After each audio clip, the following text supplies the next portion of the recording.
Welcome back to Tino News Today with Ethan.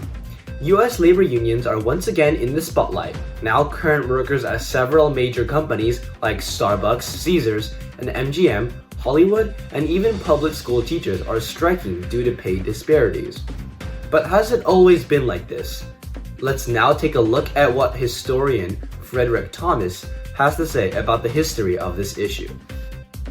This issue has gone on since the beginning of the Gilded Era in the late 1800s, with immigrant workers arriving to the newly industrialized US in hopes of earning just enough income to provide for their families. However, due to the federal government at the time essentially being overruled by capitalist businessmen, rights and laws to protect labor workers weren't published until the late 1900s, allowing those capitalists to exploit immigrants and utilize their labor while providing the least in exchange for them. Thanks to our historian for the brief history on labor worker pay wages. Now, let's see the current context of this issue with James Stevens on the grounds at a Starbucks strike protest. Thanks, Ethan. Currently, as you can see in the background, several workers are taking part in this walkout currently on Starbucks' annual Red Cup Day, one of Starbucks' busiest days of the year. After talking with a barista, she mentioned that Starbucks simply wasn't living up to them.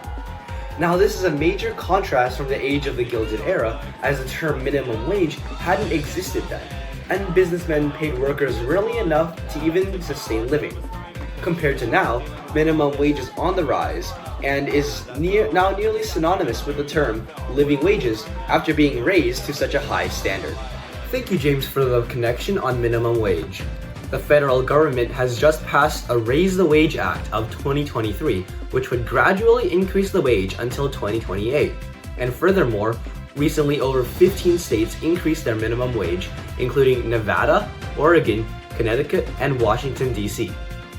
It is evident that the current situation on worker wages has evolved quite a bit through the progressive era, and with the current minimum wage value on the ever-growing rise, how would this impact the economy and businesses down the road? Up next on Tino News Network.